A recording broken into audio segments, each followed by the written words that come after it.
BJP ಪಕ್ಷದವರು ಜನರ ಕಷ್ಟದ ಬಗ್ಗೆ ತಲೆ ಕೆಡಿಸ್ಕೊಳಲ್ಲ.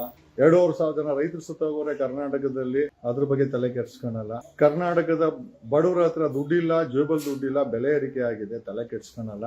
ಕೇಂದ್ರ ಸರ್ಕಾರ ಎಥನಾಲ್ನು, ಪೆಟ್ರೋಲ್ನು, ಡೀಸೆಲ್ ಕಡಿಮೆ ಆದ್ರೂ ಕೂಡ ಒಂದೇ ರೇಟಿಗೆ ಮಾಡ್ತಾ ಐತೆ. ಕಡಿಮೆ ಮಾಡುವಂತ ಬಿಜೆಪಿಯವರು ಮೋದಿನ ಕೇಳೋ ತಾಕತ್ತನ್ನು ಯಾರಿಗೂ ಇಲ್ಲ. ನಾವು ಗಾಡಿಗಳು ತಗೊಂಡು ಟ್ಯಾಕ್ಸ್ ಕಟ್ಟೋದು ಕೂಡ ಟೋಲ್ ಗೇಟ್ ಟ್ಯಾಕ್ಸ್ ಕಟ್ಟಬೇಕು. ತೆಗಿರೋ ಲೇ, ನಾವು ಟ್ಯಾಕ್ಸ್ ಕಟ್ಟಿದೀವಿ ರೋಡ್ ಟ್ಯಾಕ್ಸ್ಗೆ, ನಮ್ಗೆ ಟೋಲ್ ಗೇಟ್ ಬೇಡ ಅಂತ ಕೇಳಿ ಟೋಲ್ ಗೇಟ್ ಗಳನ್ನ ನ್ಯಾಷನಲ್ ಹೈವೇ ತೆಗ್ಸೋ ಅಂತ ಎಂಪಿಗಳು, ಪ್ರತಾಪ್ ತಿಮ್ಮ ಅಂತ ವ್ಯಕ್ತಿಗಳು, ಶೋಭಾ ಕರಂದ್ಲಾಜೆ ಜೊತೆ ಯಾರೂ ಇಲ್ಲ. ಅವ್ರು ಬೆಳಗ್ಗೆ ಆದ್ರೆ ಏನಂತಂದ್ರೆ ಎಲ್ಲರ ಕುಡಿಯೋ ನೀರಲ್ಲಿ ಕಡ್ಡಿ ಎಲ್ಲ ಆಡ್ಸೋ ಕೆಲಸನ ಬಿಜೆಪಿ ಮಾಡ್ತಾರೆ. ನಾನು ಪರ್ಟಿಕ್ಯುಲರ್ ಬಿಜೆಪಿ ಹೇಳ್ತೀನಿ. ಅವ್ನು ಪ್ರತಾಪ ನಮ್ಮೋನೆ ಒಕ್ಲಿಗ ಪ್ರತಾಪ ಅಂತ ನೋಡ, ಅವ್ನಿಗೆ ಟಿಕೆಟು ಕೊಟ್ಟಿಲ್ಲ. ಹೆಂಗೆ ಅಂತಂದ್ರೆ ಈ ನಮ್ಮ ಈ ಮೇಲೆ ವರ್ಗದವ್ರು ಬಿಟ್ಟು ಕೆಳಗಡೆ ವರ್ಗದಿದೀವಲ್ಲ, ಈ ನಮ್ಮ ತಿಮ್ಮ ಒಕ್ಕಲಿಗ, ಇವನು ಟಿಕೆಟು ಕೊಡಲ್ಲ ಬಿಜೆಪಿಲಿ.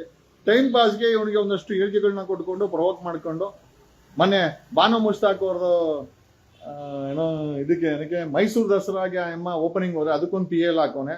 ಇವತ್ತು PL ನ ಡಿಸ್ಮಿಸ್ ಮಾಡೋರೆ. ಏನ್ ಮುಖ ಇಟ್ಕೊಂಡಿದ್ಯೋ ಪ್ರತಾಪ್ ತಿಮ್ಮ, ಸಿಂಹನ ಅದ್ ಏನೋ ಸಿಂಹ ಅಂತ ಸಿಕ್ಕೊಂಡೋನೆ ಮಾಡೋದೆಲ್ಲ ಬರೀ ಇಂಥ ಕೆಲ್ಸಗಳೇ.